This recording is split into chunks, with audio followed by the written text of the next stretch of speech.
Welcome back to my channel, Celeb Buzz. Please share and subscribe and press the bell icon for new updates. Gene Wilder finally tells fans what they never knew about the movie Blazing Saddles. Gene Wilder was born Jerome Silberman on June 11th, 1933 in Milwaukee, Wisconsin.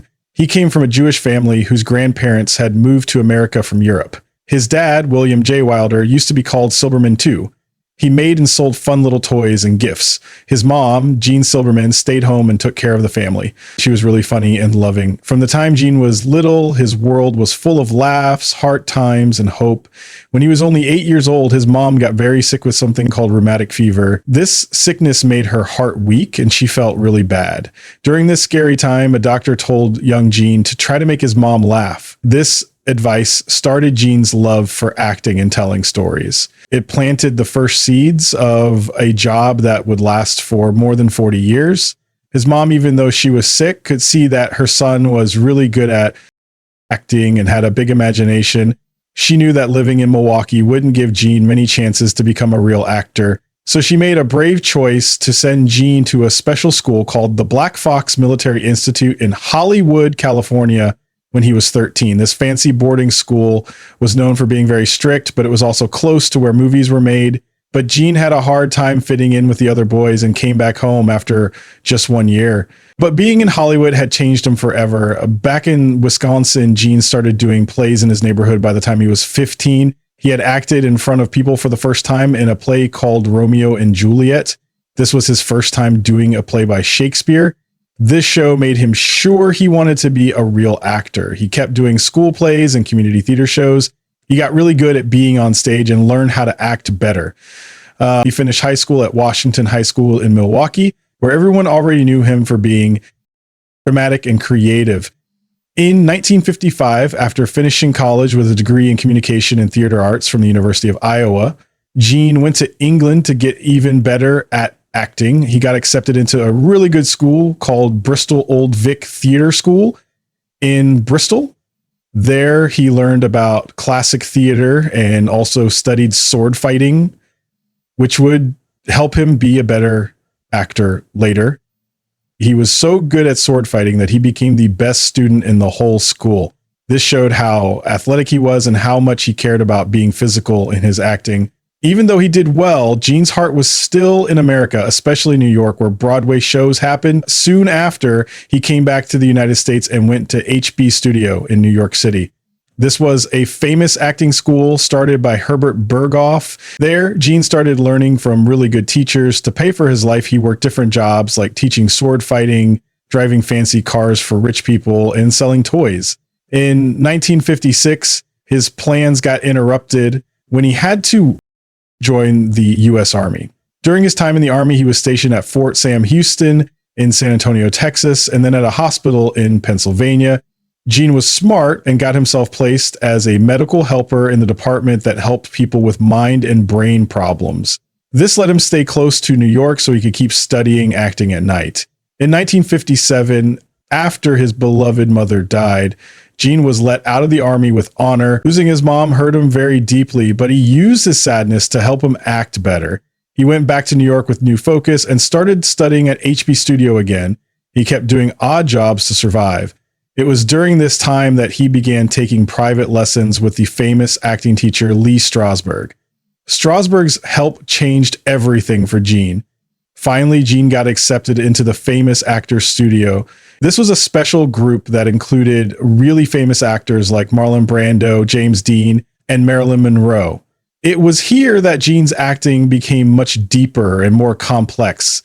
This helped him stand out in New York's tough theater world. By the early 1960s, Gene had started getting noticed in off-Broadway shows for his special performances. His big break came in 1963 when he got a main role in a Broadway show called Mother Courage and Her Children. He acted opposite a famous actress named Anne Bancroft. This show was not just important for his job, it was also important for his personal life because Bancroft would later introduce Gene to her boyfriend at the time, a writer and director named Mel Brooks. This meeting started a creative partnership that would change his whole life. Around the same time, he also traveled with a stage show of Arthur Miller's Death of a Salesman. This show was later put on TV by the Canadian Broadcasting Corporation, which helped even more people see his act. In 1967, Gene made his first big movie appearance in the classic crime film Bonnie and Clyde, directed by Arthur Penn. Even though his role as a kidnapped funeral director was pretty small, his nervous, shaky performance got the attention of critics and audiences. That same year, he got his first starring role in Mel Brooks's movie The Producers, acting with Zero Mostel. Gene's playing of the nervous accountant Leo Bloom got him nominated for an Academy Award for Best Supporting Actor and made him famous in Hollywood. In 1969, Gene traveled to Paris to star in Start the Revolution Without Me, a funny movie about the French Revolution directed by Bud Yorkin. And so his time in France was really creative because he also worked on the script for Quaxer, Fortune Has a Cousin in the Bronx, a weird and poetic film that he later starred in. This project showed that he could play gentle, whimsical characters with emotional feelings. In 1971, Gene took on what would become one of his most famous roles, Willy Wonka and Willy Wonka and the Chocolate Factory, directed by Mel Stewart. The movie was based on Roald Dahl's beloved children's book. The film showed Gene as a mysterious, magical, and slightly scary candy maker. While the movie didn't do very well when it first came out, it later became very popular and is still loved by families today. That same year, Gene appeared in Woody Allen's Everything You Always Wanted to Know About Sex But Were Afraid to Ask, where he played a doctor who falls in love with a sheep. This showed his amazing comedic range and willingness to do absurd things. By 1974, Gene was working on one of his most loved projects, Young Frankenstein. He co-wrote the script with Mel Brooks, insisting on making it in black and white to honor the original 1930 horror films it was making fun of. That same year, he also did a last-minute role in Brooks's Blazing Saddles as the Waco Kid, a washed-up gunslinger. He also appeared in The Little Prince, a musical movie shot in London. Young Frankenstein was released to great reviews and box office success. Gene sold the rights to 20th Century Fox, and the film got nominated for an Academy Award for Best Adapted Screenplay. In 1975, Gene Wilder took the next step in his artistic journey by directing his first movie, The Adventure of Sherlock Holmes's Smarter Brother, a film he also wrote and starred in. The film was a playful tribute to detective mysteries and showed his growing interest in having creative control. In 1976, he co-starred with comedian Richard Pryor in Silver Streak, a usually successful action comedy. Gene personally recommended Pryor for the part, starting one of Hollywood's most beloved comic duos. Gene continued to explore his creative talents in 1977 by writing, producing, directing, and starring in The World's Greatest Lover, a film inspired by Fellini's The White Sheik. Unfortunately, the film was a commercial and critical failure. That same year, he co-starred with a young Harrison Ford in The Frisco Kid, a buddy comedy western that showed his dramatic skills and comedic timing. In 1980, Gene reunited with Richard Pryor for Stir Crazy, directed by Sidney Poitier. The film became an instant international hit and remains one of the most beloved comedies of the decade. Their chemistry was electric, making them a top comedic duo. In 1982, Gene starred in Hanky Panky opposite comedian Gilda Radner. Their on-screen romance turned into a real-life relationship that deeply touched fans. In 1984, he directed and starred in The Woman in Red, also featuring Radner and actress Kelly LeBrock. The film included the Oscar-winning song I Just Called to Say I Love You by Stevie Wonder and was one of Gene's biggest successes as a director. Later in the 1980s, Gene starred again with Radner in Haunted Honeymoon in 1986, a comedic horror film. Sadly, the movie failed at the box office and was panned by critics. During this time, he also worked on See No Evil, Hear No Evil in 1989, another hit with Richard Pryor, despite Pryor's declining health. In the 1990s, Gene's career began to slow down. He starred in several films, including Funny About Love, Another You, his final pairing with Pryor, and TV movies like Murder in a Small Town and The Lady in Question, where he earned praise for his more serious performances. He also briefly returned to television with a short-lived NBC sitcom Something Wilder in 1994, which was canceled after one season. In 2003, Gene made a celebrated guest appearance on the hit NBC sitcom Will and Grace, playing Mr. Stein, the eccentric boss of Will Truman. His performance won him a Primetime Emmy Award for Outstanding Guest Actor in a Comedy Series. In 2005, he narrated Expo Magic of the White City, a historical documentary about the 1893 World's Fair in Chicago. This would be his final screen performance, marking the end of a rich and varied career that brought laughter and light to millions around the world. In 1960, Gene Wilder got married for the first time to Mary Mercier, who was not only his girlfriend, but someone he had met during an important time of his life. At that time, Gene was working really hard to get better as an actor, studying intensively at the HB Studio, a respected acting school in New York City, known for its tough training and notable students. It was in this artistic environment that Gene and Mercier met and eventually fell in love. However, despite their first connection, the realities of their lives created a big distance between them. For much of their married life, they lived apart, which made it hard to keep their relationship strong and maintain emotional closeness. The physical separation, along with the pressures of Gene's growing career and perhaps other personal factors, ultimately led to their separation within 5 years. This early chapter in Gene's personal life was marked by youthful hope, but also the difficulties of balancing love with the demands of a career in the performing arts. In 1967, Gene Wilder found love once again and remarried, this time to Mary Joan Schutz. Mary Joan brought with her not only companionship, but also a daughter named Catherine from a previous marriage, whom Gene loved wholeheartedly. After their marriage, he legally adopted Catherine, showing his commitment to building a family and providing a stable environment for his stepdaughter.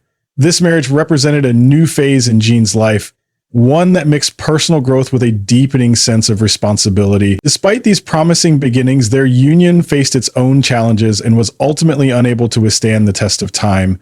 After being together for 7 years, the couple divorced, a decision that reflected the complexities and realities of adult relationships.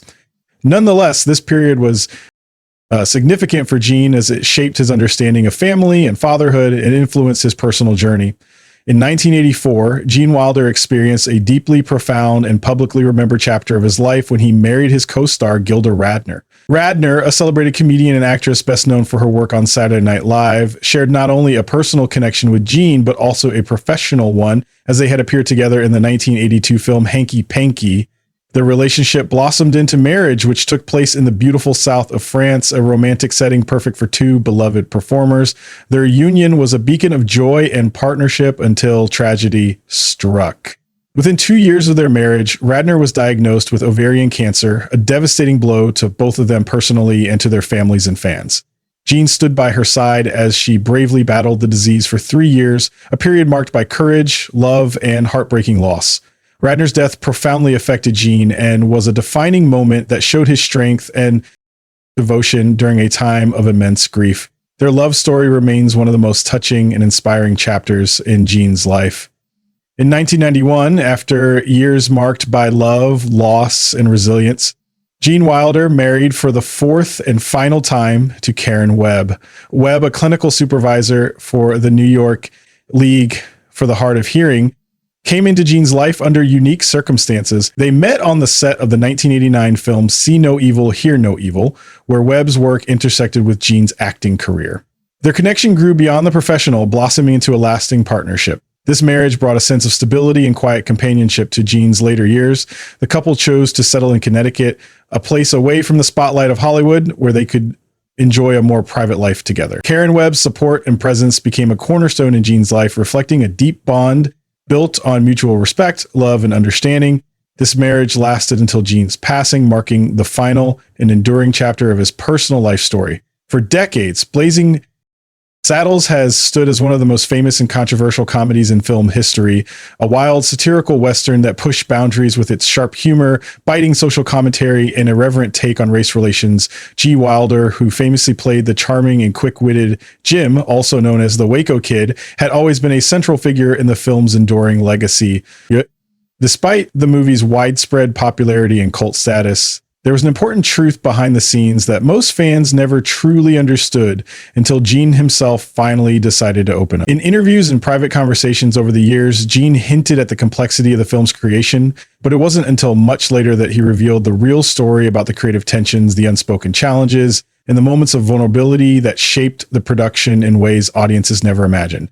Gene confessed that much of what made Blazing Saddles so groundbreaking wasn't just Mel Brooks's outrageous script or the fearless direction, but the careful way the cast particularly him, had to navigate the delicate balance between comedy and the serious social issues the movie addressed. One of the biggest fan mysteries was how such a hilarious, seemingly carefree movie could carry such a bold message about racism and prejudice without alienating viewers or making the subject feel preachy. Gene finally explained that this was no accident. The humor was a deliberate shield, a way to make audiences laugh first and then think. Gene said that many fans never understood that the laughter was the Trojan horse, a clever strategy to sneak in hard truths about bigotry, disguised beneath outrageous jokes and slapstick antics. He also revealed personal stories from the filming that showed how the cast, including himself, was often wrestling privately with the material's weight. Despite the wild on-set atmosphere, there were moments when Gene and others would reflect deeply on the cultural significance of the film they were making. It was this duality between the laughter on screen and the thoughtful intention behind it that Gene felt is the essence of Blazing Saddles' lasting power. This duality was what fans overlooked for decades, mistaking the film's comedic chaos for mere silliness rather than a smart, subversive critique. Gene's revelation also included stories about the collaboration with Mel Brooks and how their creative partnership was built on trust and a shared sense of purpose. He described how Brooks encouraged the cast to push boundaries, but also respected their instincts to keep the film's message clear. Gene admitted that the experience was transformative for him personally, helping him realize that comedy could be a powerful tool for social change, something far more impactful than just entertainment. Ultimately, Gene Wilder's revelation about Blazing Saddles offers fans a new lens through which to view the film. It is not simply a cult classic comedy, but a carefully crafted piece of social commentary wrapped in laughter. By finally sharing these insights, Gene not only deepened our understanding of the film's genius, but also honored the spirit of creativity and courage that made Blazing Saddles a timeless masterpiece. Gene died on August 29, 2016, at the age of 83, at home in Stamford, Connecticut, from complications of Alzheimer's disease. He had been diagnosed 3 years before his death, but kept knowledge of his condition private. Gene's nephew, Jordan Walker Perlman, said that this was done to not sadden fans of Willy Wonka and the Chocolate Factory, stating the decision to wait until this time to disclose his condition wasn't vanity, but more so that the countless young children that would smile or call out to him, "There's Willy Wonka," would not have to be then exposed to an adult referencing illness or trouble and causing delight to travel to worry, disappointment, or confusion. He simply couldn't bear the idea of one less smile in the world.